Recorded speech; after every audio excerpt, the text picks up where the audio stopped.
de la mañana y 9 minutos. Estamos comenzando esta tertulia del jueves 5 de mayo, esperando que lleguen Miguel Mansi y también Eduardo Rubio. Estamos con Graciela Bianchi y Óscar Andrade. Graciela, ¿qué tal? Buen día. ¿Cómo estás? Buenos días, ¿qué tal? Muy bien, y también tenemos el gran gusto de recibir a Óscar Andrade. ¿Qué tal, Óscar? ¿Cómo estás? ¿Qué tal? Buen día, Daniel. Buen día, Graciela. Buen día a la audiencia. Bueno, Graciela, has estado como siempre se dice, cuando se está en el ojo de la tormenta estás libre del vendaval, porque estás ahí en el ojo, no pasa nada. Sin embargo, has estado en la tormenta. Yo siempre, con esto de los... yo siempre vivo en la tormenta. Bueno, pero en no particular en este caso... No, lo que pasa es que la gente me identificó siempre por mi condición de docente.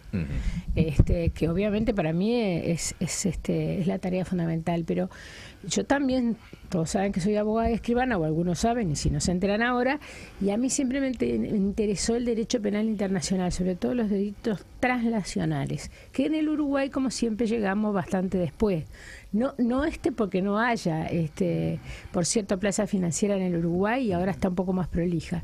El tema es que en el año 94 hice el primer seminario. Entonces yo, cuando nos ofrecen, Óscar sabe, que los legisladores tenemos una comisión permanente y una comisión de las llamadas especiales. Ajá, claro. Y yo elegí educación y cultura y lavado de activos y crimen organizado, porque es un tema que me interesa. Sí. En consecuencia, vengo investigando con un equipo, en forma personal, en equipo, pero digo de forma privada, quiero decir, y en vínculos con las investigaciones en Argentina. Ajá. Entonces, bueno, ahora empezaron a destrabarse documentos, porque la justicia uruguaya a veces le cae mucho, pero es pobre, proba, podemos discrepar a veces con algún dictamen, pero la jueza de crimen organizado acá estaba detenida, Adriana de los Santos, en su investigación, porque no se contestaban los exhortos desde el gobierno argentino en la denuncia que hizo Graciela Ocaña, es decir, con la que nosotros tenemos contacto. Sí, el otro día te veía hace tiempo con la diputada Ocaña.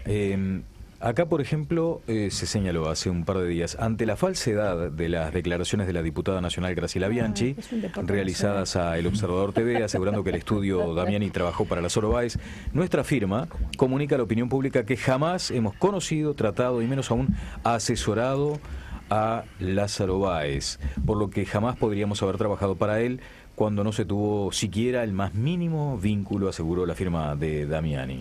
Uno cuando estudia estas cosas, ¿no?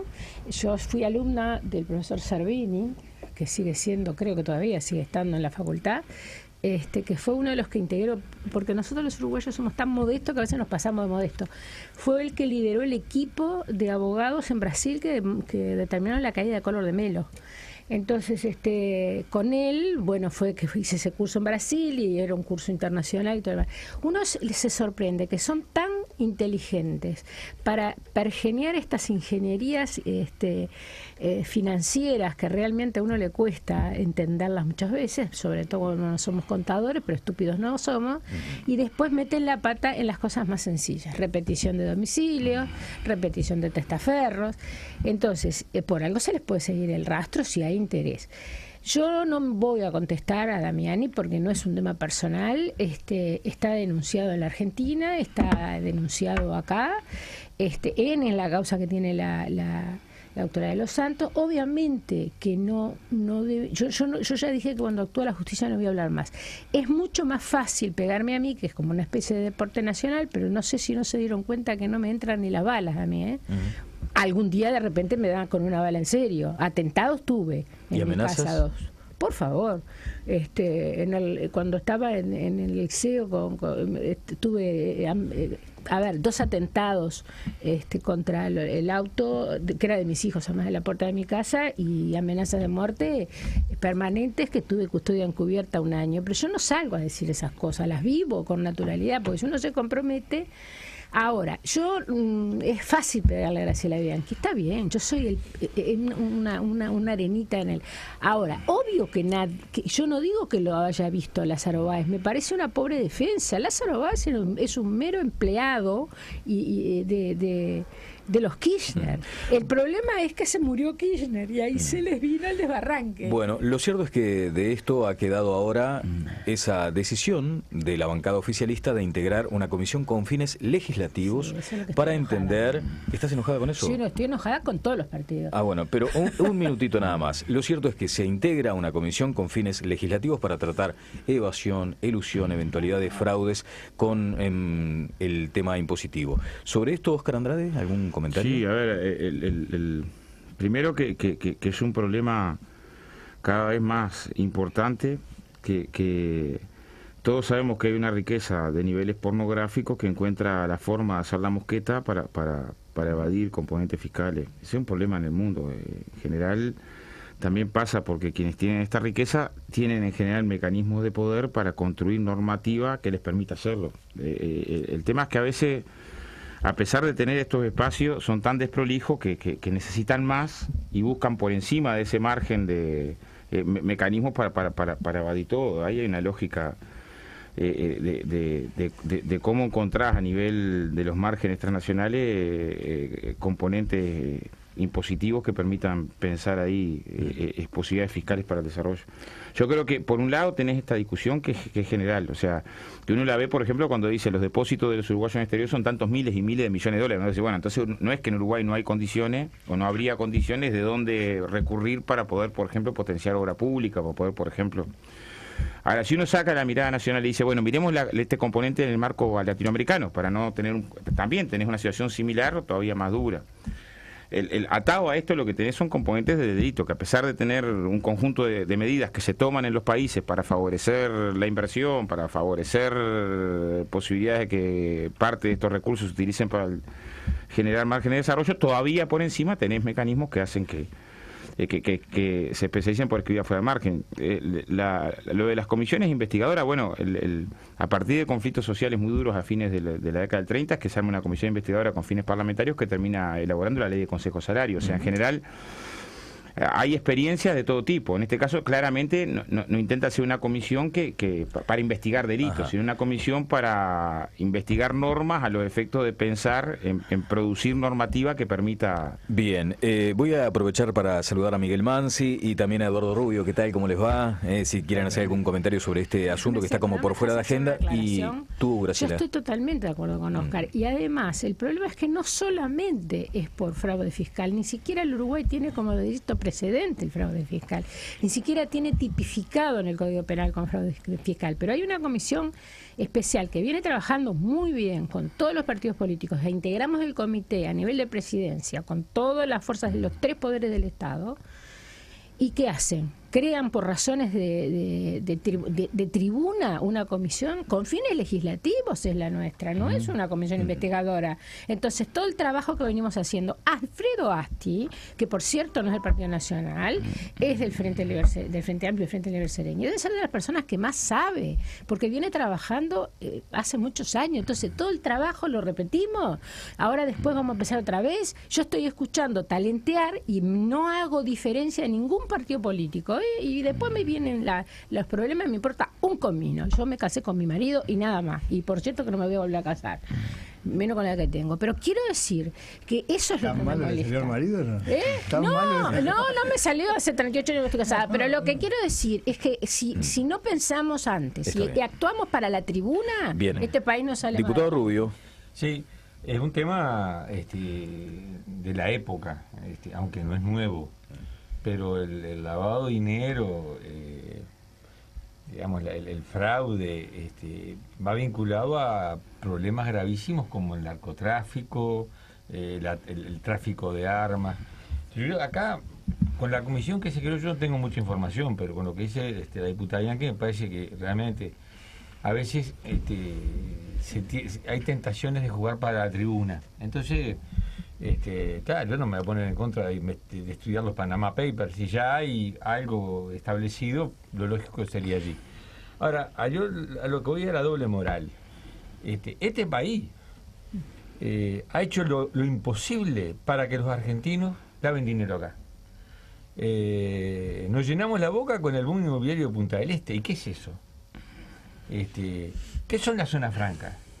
y la nueva ley de zonas económicas especiales, como le puso Astori, que son zonas francas peores de las que tenemos ahora. Entonces, yo creo que hay que hablar con seriedad.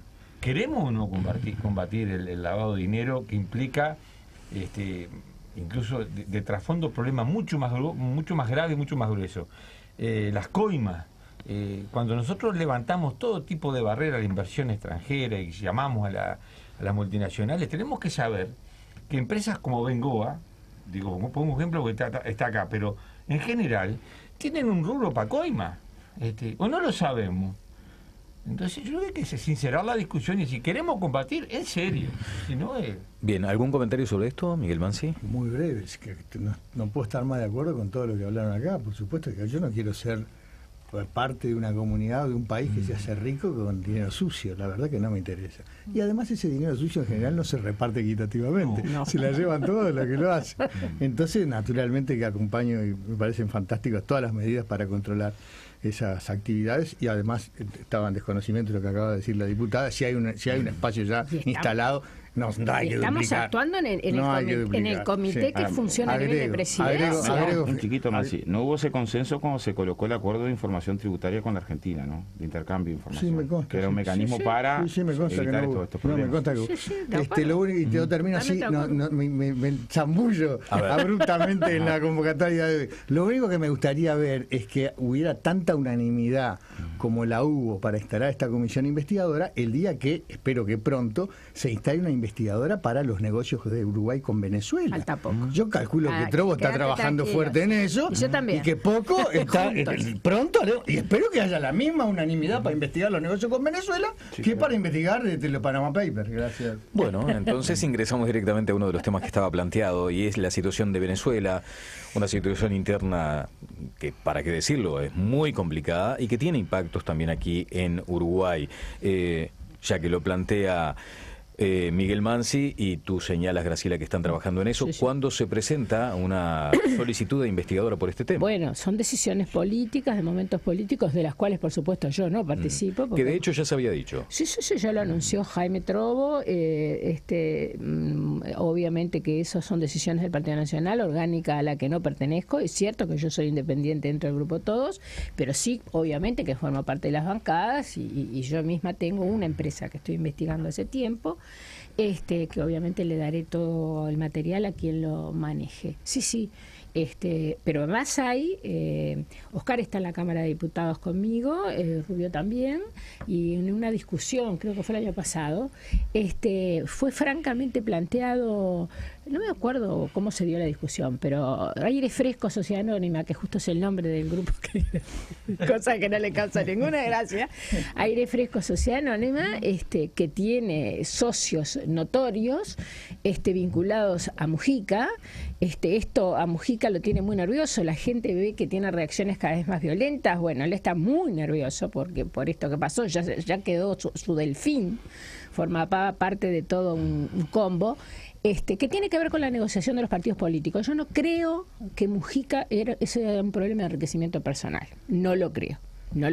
Pero tampoco. Está bien, Dilma tampoco, pero el fin no justifica los medios, ¿está? Yo quiero el Estado democrático, pero a ver, el diputado Placeres, con todo respeto, yo lo conocí ahí, no le digo buenos días, buenas tardes como todo el mundo, pero Ope Pasquel le dijo, usted fue 88 veces a Venezuela el quinquenio pasado y yo no voy 88 veces ni a París. Entonces, ¿cómo empiezan a hacer estas investigaciones? Y los jueces además, porque la jueza Adriana de los Santos, el expediente que tiene parado desde el 2013, tiene 9 cuerpos, cada cuerpo son 200 páginas. Es decir, tiene que estar levantándolo y le ocupa todo el escritorio. Entonces, ¿con qué se rigen? Con las normas de la sana crítica. Eso significa el sentido común. Uno empieza a atar por sentido común y después aparecen los documentos, los arrepentidos, las ratas saltan cuando la cosa se hunde, eso está clarísimo. Y bueno, sí, hay negocios con Venezuela. ¿Por qué tiene que estar Aire Fresco Sociedad Anónima cobrando una intermediación, una comisión que en algunos casos promedio del 3% en negocios de Estado a Estado? ¿Estamos todos locos? No estamos todos locos. El problema es el populismo. Bien, el diputado Placeres, que justo está por estas horas en La Paz, Bolivia, acompañando a una delegación de Alas Uruguay que está negociando con la boliviana de aviación. Allí está Placeres, que además es cooperativista de Envidrio y es el diputado del Movimiento de Participación Popular. Óscar Por ahí Dourado. dice que comparte gastos, debe compartir ingresos también. No, si comparte gastos, comparte ingresos. No me confunda. Óscar Andrade, por favor. Sí, a ver, yo voy a ir al tema más general. A ver, Venezuela está en un proceso que es muy complicado, de crispación muy duro, con intentos de golpe de Estado que han sido reiterados o sea, hay un tipo, una parte de la oposición venezolana que es una parte muy complicada, muy complicada. Yo hace años que no voy a Venezuela, pero la última vez que fui a Venezuela, creo que hace como 5 años atrás, recién había muerto Chávez, ahí me ubico más o menos el tiempo. Había un debate sobre Venezuela más o menos como el que está instalado desde el triunfo del chavismo, ¿no? En general a veces colocando componentes como el de la violencia o fenómenos de corrupción como nacidos a partir del chavismo, que cualquiera que mire de lejos la historia venezolana sabe que esos fenómenos son fenómenos de larga lata y muy duros, muy complicados. Ahora, entre parte de los temas era el cuestionamiento al gobierno de bolivariano por la libertad de expresión que se desvanecía cuando prendías la televisión. Yo no había visto manifestaciones tan duras contra un gobierno tan radicales como la de la mayoría de los medios que operan en Venezuela, pero salvajes, eran del borde de pedir la caída ya, de pedir la salida ya y de pedir el golpe ahora. O sea, acá seguro, yo no conozco de la Constitución venezolana, sería delito invocaciones de esas características. Segundo componente, que está atravesando una situación donde estuviera al frente de la economía el mago Merlín, estaría con drama. O sea, en Venezuela gobierne quien gobierne, cualquiera, cualquier mágico que gobierne, si el petróleo se te cae de $140 a 30 en un periodo de meses, eso te genera una debacle económica, una caída menor del petróleo te genera una debacle económica. En cualquier condición, ese fenómeno ha sido un componente que ha generado una base material que ha incrementado los fenómenos de inestabilidad política y que terminaron con hechos de violencia dramáticos hace poco tiempo, con muerte de personas en la calle, y ahora hay una discusión acerca de un intento revocatorio, ¿no? Pareciera que se juntaron las firmas, habría que, según el fenómeno de la Constitución venezolana, habría que convocar a una segunda juntada de firmas con un porcentaje más alto. Esto hay que hacerlo antes del 10 de enero. En general, cada vez que hay un proceso de estos hay críticas. Según el resultado hay críticas. Se criticaron todas las elecciones en Venezuela, salvo las que ganó la oposición. Las que ganó la oposición, ahí el mismo Tribunal Electoral, el mismo Comisión Electoral, parece que daba todas las garantías del mundo. En general es un fenómeno también en el que las partes no han sido con los resultados recíprocas, ¿no? O sea, Chávez perdió, estando él una reforma constitucional, aceptó el resultado. La oposición venezolana ha sido sistemática en no aceptar ninguno de los resultados electorales de convocatorias que han sido múltiples en un periodo muy largo. Ahí la pregunta es cómo nos puede impactar en Uruguay. Bueno, Venezuela ha sido cada vez más importante por Uruguay por varias cosas. Algunas son consideraciones políticas, no sé si son el momento de hacerlas, en términos de la importancia política que tuvo para los procesos populares el proceso. Otras económicas, cada vez más importantes, ¿no? Cada vez más importante. Hay sectores económicos de Uruguay, la industria láctea claramente, que tiene un nivel de dependencia hoy del mercado venezolano muy fuerte. Uruguay le vende tanto a Venezuela como a Argentina, para poner un ejemplo, en la estructura de exportaciones hoy de Uruguay. Entonces, no hay duda que un fenómeno de Venezuela que profundice una circunstancia de crisis económica e inestabilidad política, los efectos que puede tener sobre Uruguay son cada vez más importantes y más para algunos sectores de drama, ¿no? Bien. A ver, hoy Indulaxa, la láctea de Paysandú, la de Carmelo, hay industrias enteras que si Venezuela no estuviera, sucumben, ¿no? Gracias, Óscar. Voy ahora con Miguel Mansi. Sí, que había planteado algunas dudas respecto a estos vínculos. No, eso está planteado, yo creo que se tiene que ventilar en algún momento muy seriamente, integralmente, el tema de los negocios con Venezuela. A mí me parece un escándalo lo que decía la diputada Bianchi, que a partir del sentido común después se profundizarán con documentos a la vista y tal. Pero en términos generales, respecto a la pregunta planteada para la tertulia, ¿cómo impacta en Uruguay la situación política de Brasil y Venezuela? Ya lo anticipó el diputado Andrade. Efectivamente se me ocurre que podemos ver esto desde el punto de vista político y desde el punto de vista económico. Desde el punto de vista político, genéricamente, yo creo que son todos inconvenientes. Porque vuelve a crispar las situaciones de Venezuela, vuelve a crispar la discusión interna y a distraernos en nuestras disputas en esa materia de las otras cosas que tenemos por delante, que tiene el país por delante severamente graves: educación, salud, empleo, trabajo, inflación, etcétera. Y nos sigue distanciando y nos sigue dificultando el diálogo en las otras materias. Esto sugiere que habría que trazar políticas de exteriores de Estado, lo que no ha ocurrido en los últimos gobiernos. Eso en materia política. En materia de política internacional, cuestiona los alineamientos que estos últimos gobiernos han tenido, fundamentalmente el gobierno de Mujica, que se asoció a determinado bloque de países por afinidad ideológica en lugar de por los legítimos intereses de Uruguay y de los uruguayos. Y nos obliga a repensar en nuestro alineamiento asociado con aquella construcción de políticas de Estado que hablábamos antes. En lo que refiere a los impactos económicos, si serán graves, como señaló el diputado Andrade, efectivamente Venezuela es un cliente muy importante del Uruguay en un sector específico. Esa es la diferencia con Brasil. Si se cayera Venezuela como comprador, no le pega al Uruguay en su conjunto, porque en el conjunto las exportaciones uruguayas es muy menor, algo así como el 2-3%. 5. O el 5%. Pero sectorialmente es decisivo para el sector lácteo, que son... me corrige, lo tengo anotado por acá, a ver, 3.000, ya le digo. ¿A qué cosa? Eso es importante. 3.300 productores del sector primario, con 14.500 puestos de trabajo. Y en el sector industrial son 30 empresas internacionales y extranjeras con 5.000 y pico de puestos de trabajo, menos que cerraron ahora el Colat, pero ponen el 5.000 y pico. Entonces que en la general el 5% es poco, se puede diluir el impacto económico, pero en lo sectorial a la lechería le pegaría durísimo. ¿Cómo se arregla esto? Naturalmente subsidiando, pero al mismo tiempo generando nuevos mercados. Ese es el problema, que estamos cautivos de Venezuela. ¿Por qué? Porque Venezuela pagaba una barbaridad. ¿Por qué? Por el riesgo país. Entonces resulta que había que venderla a Venezuela, porque si no le vendías a Venezuela y cobrabas ese dinero por la plata, se te iban los tamberos, porque el que le vendía a Venezuela podía pagarle más a los tamberos por la leche. Entonces quedó un mercado más monopsónico, porque con la formadora de precios en Uruguay, quedó totalmente perturbado el mercado por el funcionamiento perverso, por una intervención estatal perversa, en este caso, de los precios y de las compras y de las ventas que hace el gobierno bolivariano de Venezuela. Por eso yo tuiteé ayer, medio en broma y medio en serio, si bolivariano es el progresismo, nos vamos todos hacia el abismo. Porque lamentablemente es así. Yo creo en la intervención estatal, pero este es un claro ejemplo. El caso de Venezuela, todavía no hablamos de Brasil, que es precisamente a la inversa. No impacta en lo particular, pero impacta en lo general, porque está mucho más abierta el mercado de exportación de Venezuela. Pero este es un ejemplo clarísimo de intervención perversa del Estado, pervirtiendo el sistema de precios y hundiendo a la lechería uruguaya, capturada por los precios venezolanos artificiales. Bien, Eduardo Rubio.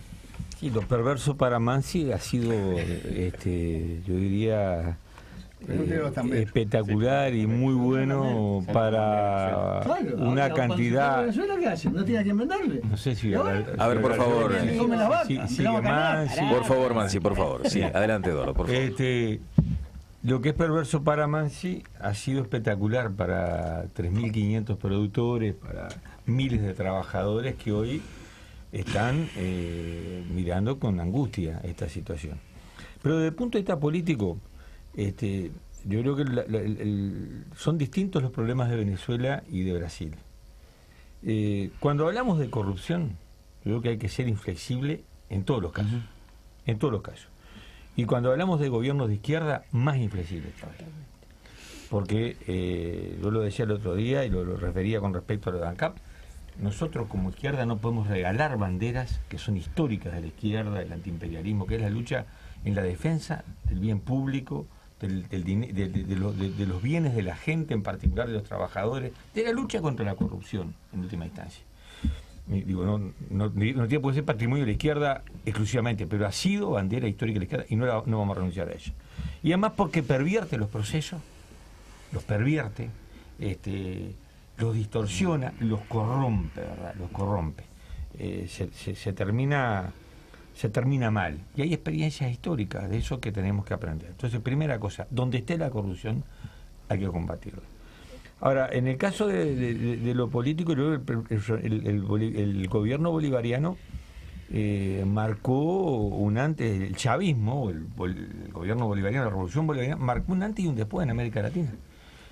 Porque marcó un camino de enfrentamiento a la política del imperialismo, con todas las dificultades y debilidades que puede tener, que le abrió el camino a los pueblos de América Latina. Es el principal comprador de Venezuela, Estados Unidos. A su turno, Miguel. Usted no puede ser tan primitivo que entienda que antiimperialismo no es venderle a Estados Unidos. Eso ni en jardinera pasa, Mansi.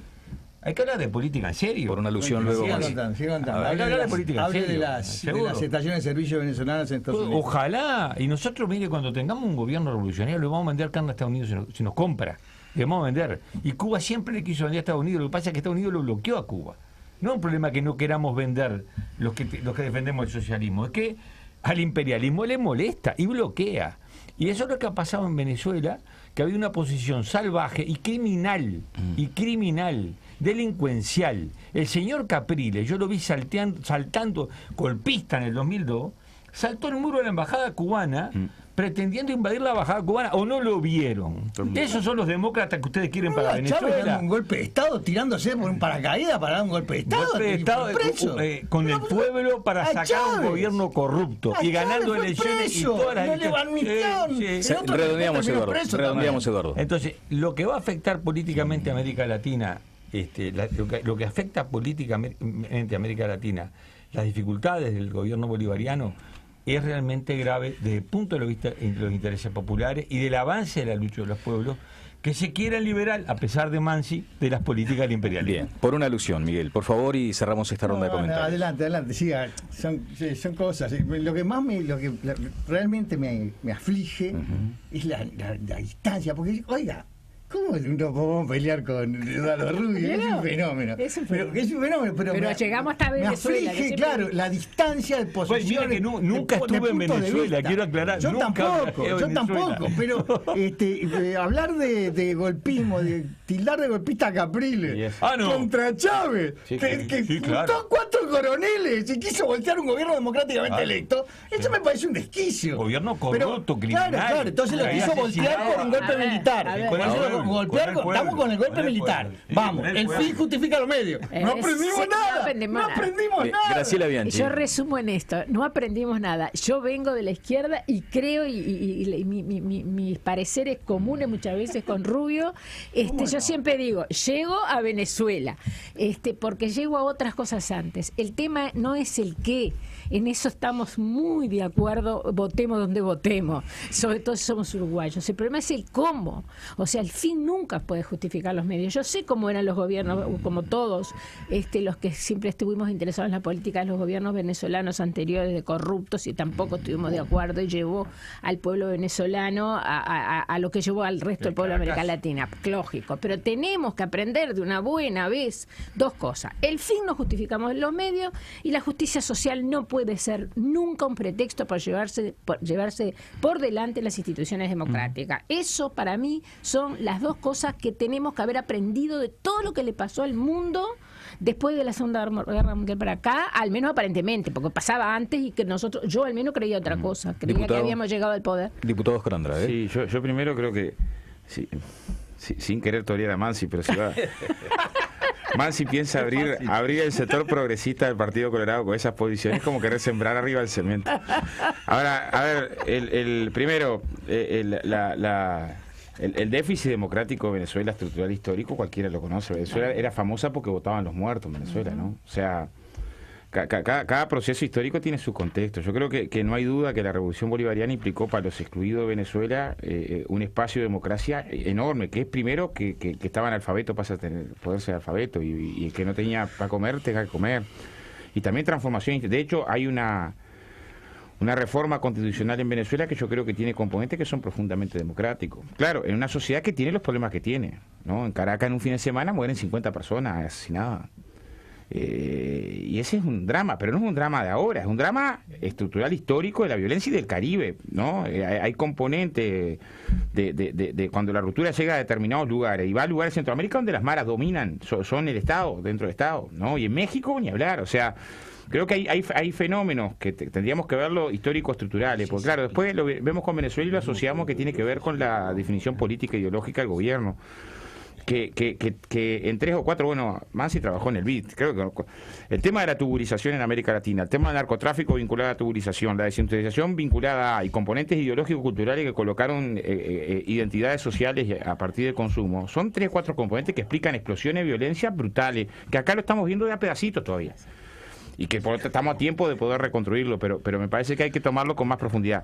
En ese plano, a ver, yo creo que no hay duda que en la oposición al fenómeno del chavismo, al fenómeno de las transformaciones sociales en Venezuela, hay componentes pesados de intereses económicos brutales, geopolíticos, estratégicos vinculados. Todos vimos a Hillary Clinton festejar el resultado electoral, ¿no? Todos le vimos saltar y alegrarse por el resultado electoral en Venezuela, ¿no? O sea, en términos de la matriz que atrás está desde el punto de vista de recuperar espacio, en términos de las mayores reservas petroleras del planeta, según la OPEP, claramente están vinculados a esos intereses, lo que a mí me genera una enorme preocupación. Bien, cerramos esta ronda de comentarios con Eduardo Rubio y luego tiene un apunte Miguel Mansi. Eduardo, por favor, breve. Sí, no, en relación a lo que decía el diputado Andrade, seguro, uno tiene que analizar cada proceso en el marco histórico de cada lugar, ¿verdad? Yo no puedo analizar con mi cabeza uruguaya lo que pasa en Bulgaria, no lo entendería. Lo que pasa en Suecia, donde me tocó vivir, son cosas distintas. Entonces, ver el desarrollo democrático de un país como Venezuela, hay que ubicarlo en el contexto histórico y ubicar cómo se dio el proceso del chavismo frente a los gobiernos más corruptos de la historia y criminales. No estamos hablando de que mataron a un estudiante, mataron cientos de personas en el Caracazo, pero además venían de golpe en golpe. Y mire que en aquel momento, hasta en términos internacionales, Carlos Andrés Pérez no era una figura antipática, pero es lo que pasaba adentro.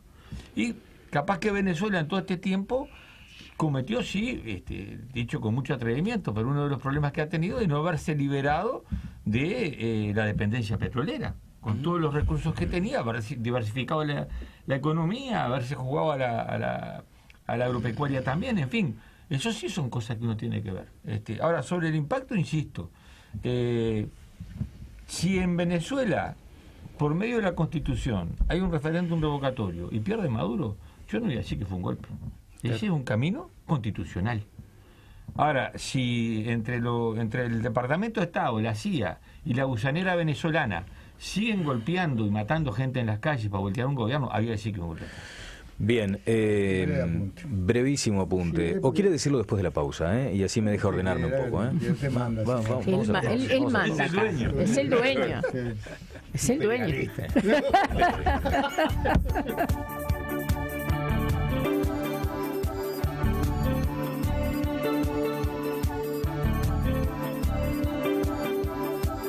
9 de la mañana 46. Este es el clima, el rumor de las pausas. Aquí sigue el debate, continúa acá. Siempre las pausas es más interesante. Sí, sí. Pero la pausa. Pero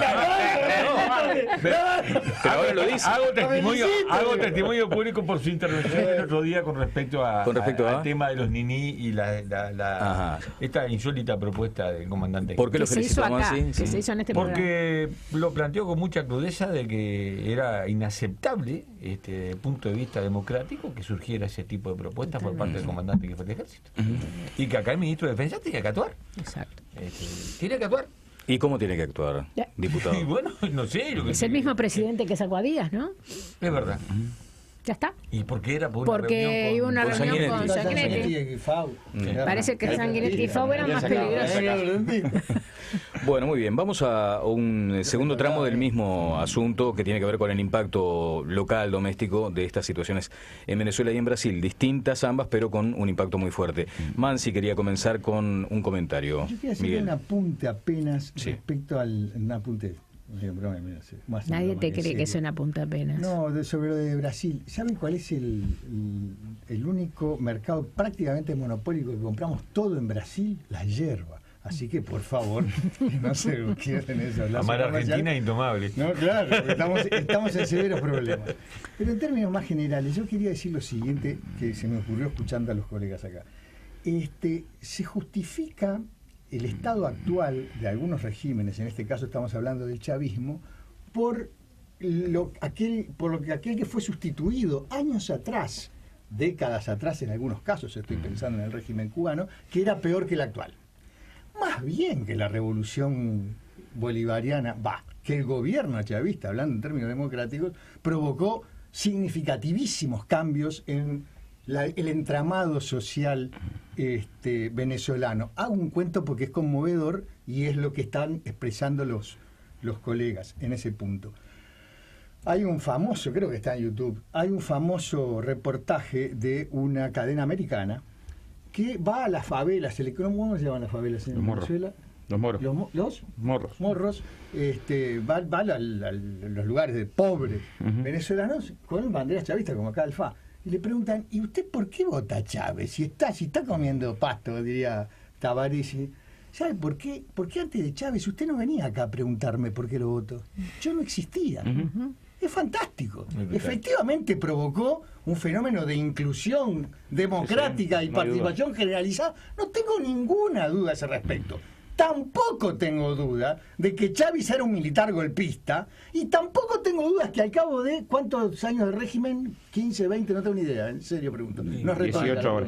18 años de régimen. 18. Hoy ese régimen está corrompido hasta la médula, está podrido, y la conducción económica y política del país está descaecida, está totalmente deformada y no está beneficiando a las clases populares, que no tienen ni papel higiénico ni poroto para comer. Entonces, y eso los pasa, me parece, es un vicio que de repente también lo tengo yo, de juzgar a la situación actual de un régimen por las bondades que tuvo en su origen y por aquel que sustituyó antes.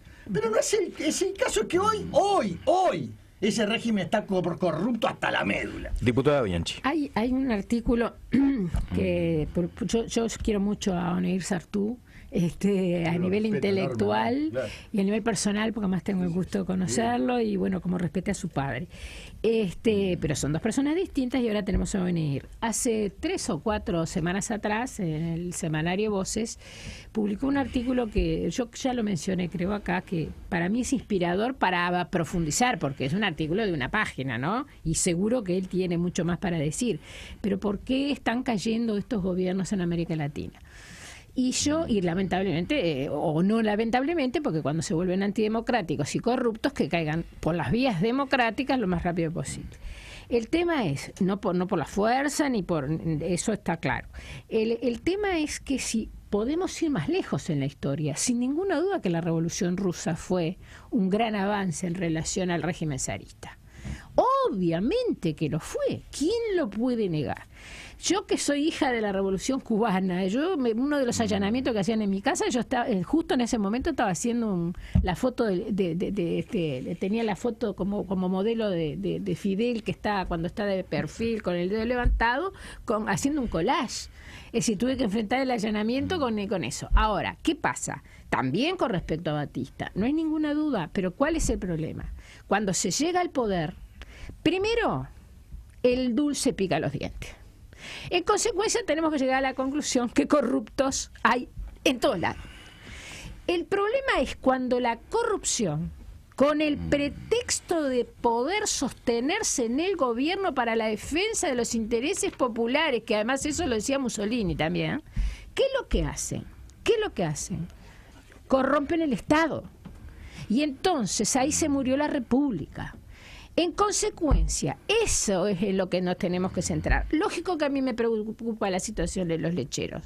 Ahora, y lo venimos trabajando en el Parlamento hace mucho tiempo. Tuvimos que salir a capitalizar ANCAP, para autorizarla. Ya a esta altura le pusimos tanta plata a ANCAP para tanta cosa que ya ni me acuerdo, pero justamente para que Venezuela destrabara y pagara a los lecheros, y le está pagando ahora tarde, mal y nunca, como dijimos que iba a pasar, porque la situación de Venezuela obviamente está muy complicada.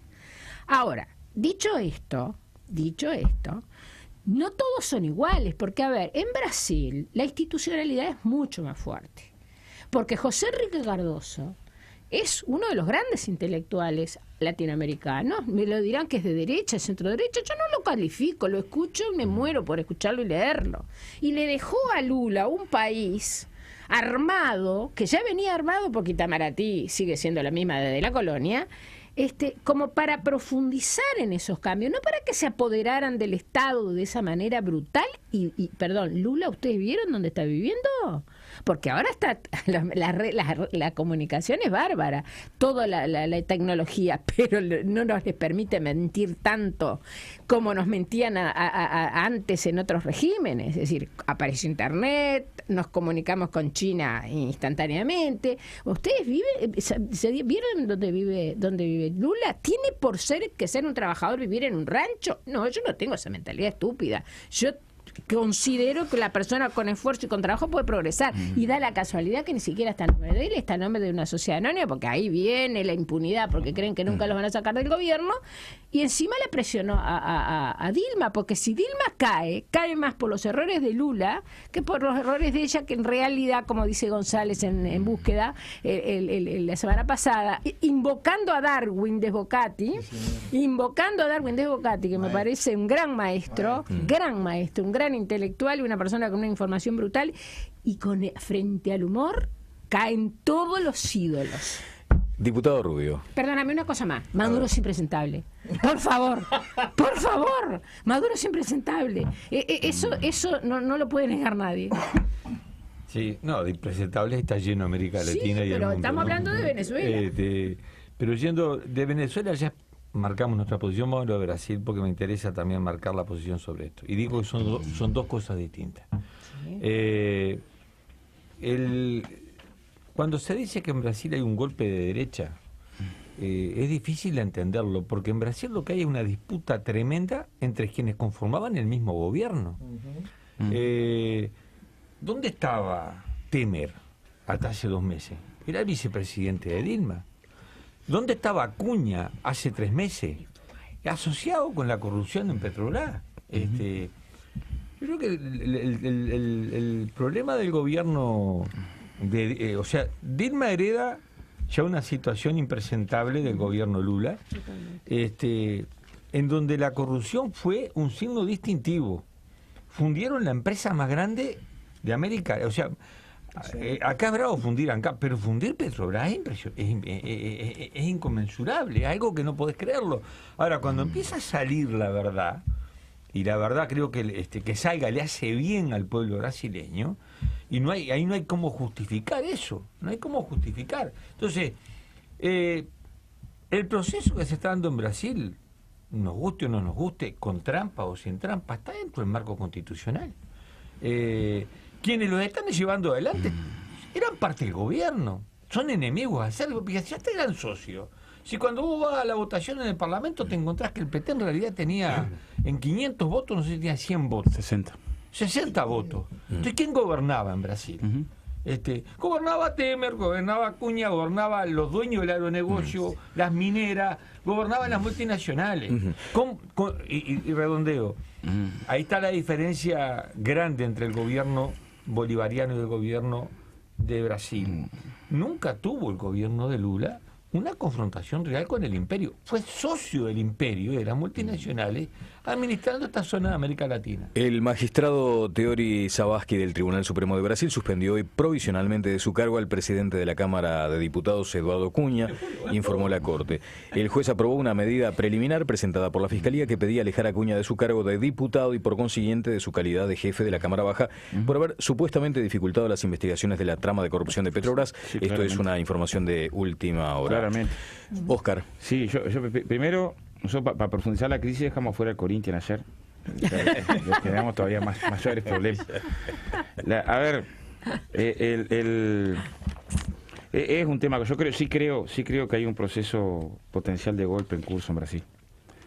Uno puede decir, a ver, en las reglas de un arbitraje para seguir en el fútbol deportivo, el penal existe, ¿no? Si yo cobro un penal en la mitad de la cancha, bueno, en realidad no estoy respetando la regla. Y si además, en vez de tirarlo con el pie, agarro con la mano la pelota y entro como rabista con la pelota, bueno, un escándalo, ¿no? Entonces, ¿la posibilidad de juicio político existe? Sí. Ahora, cualquiera que encuentra los fundamentos del juicio político y el debate y los argumentos sobre el juicio político encuentra que no fue por eso. No hubo una referencia que tenga que ver con el crimen de responsabilidad, menos menos por lo que se buscó el crimen de responsabilidad, que además tiene que ser del periodo, no puede ser de periodos anteriores, está establecido claramente, con los vínculos de Petrobras, que son de la gestión anterior. Y en Brasil dicen que hay un componente raro. El PT tuvo cerca del 30% de los votos y no llega a tener el 12% de los parlamentarios, porque el sistema político brasileño es muy complejo. Entonces, claramente para gobernar tienes que gobernar en coalición con otros en uno de los parlamentos más corruptos del planeta, ¿no? O sea, 200 de los 340 y pico de votos, 350 que votaron a favor del juicio político están vinculados en temas de corrupción, en algunos casos de escándalo, desde la mujer que dijo: voto porque mi marido, que es el gobernante tal, y otro estaba preso, el marido que era el gobernante tal, ¿no? Ahora, hay que mirar ese Parlamento de Brasil, ¿no? El año pasado votó una norma a favor de prohibir, de limitar la posibilidad de aborto a la mujer aún en caso de violación. O sea, este Parlamento de la triple B que le dicen, bala por la cantidad de militares que integran el Parlamento, Biblia por la cantidad de evangélicos, una bancada más grande tienen los evangélicos que la del PT, arriba de 70 legisladores. Ahí viene el voto también. Y Güey, por la cantidad de estancieros, ha incorporado una lógica de la agenda parlamentaria donde lo que se debate es incrementar de tema penal. Hay una lógica donde claramente el triunfo electoral del presidente no ha sido un triunfo ni con mayoría parlamentaria, y ha tenido que negociar en esa condición extremadamente compleja. Entonces, ¿hay una red de corrupción muy grande en Brasil? Sí. ¿Un escándalo en Petrobras? Sí. ¿Esto saca a la presidenta? Sí. ¿Está vinculada a la presidenta? No hay ahora una sola prueba de la presidenta. ¿Está vinculado Temer? Sí. O sea, el resultado es que quedaría de presidente el que está vinculado a la red de escándalo de corrupción. Y difícil de explicar eso, ¿no? Bueno. O sea, en términos, es difícil de explicar. Está difícil de explicar, decir, si hay un fenómeno de corrupción muy grande, un escándalo de corrupción muy grande, y hay una sustitución del presidente para poner al frente del gobierno a quien sí está vinculado con varias denuncias, muchas muy graves, con el caso de corrupción. Bueno, con el enemigo, Oscar. Se va a quedar con las ganas, Maxi. Se nos terminó el... No, se me... Esta vuelta no me hablé. No, ¿cómo que no? Se terminó... Acá está. Pasa que habló de otra cosa. Usted siguió con Venezuela. No te podías sacar Venezuela de arriba. Mirá Venezuela y parece Hulk cuando se enoja. Mínima cosa de Brasil. 40 segundos. 40 segundos. Oiga, lo que dijo Rubio, ¿verdad? Estos tipos que hoy son los delincuentes, ayer eran gobierno del PT asociados a Dilma Rousseff. Dilma Rousseff que fue presidenta de Petrobras cuando explotó todo este escándalo. Entonces, no puede ser golpe. Me hace mucha gracia, perdón, con todo respeto al diputado Andrade. El diputado Andrade dice lo que pasa en Brasil en contra de la opinión del 70% de los legisladores democráticamente electos y de la mayoría de la Corte Suprema de Brasil. El diputado Andrade y el Frente Amplio Uruguayo tienen razón, y la mayoría de ellos no. Yo coincido con las urnas. Yo coincido con las urnas. La eligieron a dedo Dilma. No, y a los diputados ya... No la eligieron con una Dilma. Los diputados, y fíjese, cayó por sorteo. Termino. ¿Cuál es la pregunta original de la producción? El impacto de Brasil y Venezuela en el Uruguay, yo creo que es político económico, pero básicamente me parece que puede ser lo más fuerte en esta materia, la materia de corrupción. Porque si efectivamente estas cosas van adelante en los marcos institucionales, me alegro mucho que el presidente Maduro haya anunciado que cualquiera sea el resultado de este proceso lo respetará. Claro, me alegro enormemente. Me alegro enormemente. Nunca lo dudé. Pero entonces, Dilma también está conectando esto porque también va a respetar el resultado. Es más, quiere adelantar elecciones. Bueno, fantástico. ¿Vieron? Una buena cosa. Fantástico que el pueblo se me distrae. El mayor impacto es el tema corrupción, para que acá podamos empezar a ventilar las cosas y empezar a hablar en serio.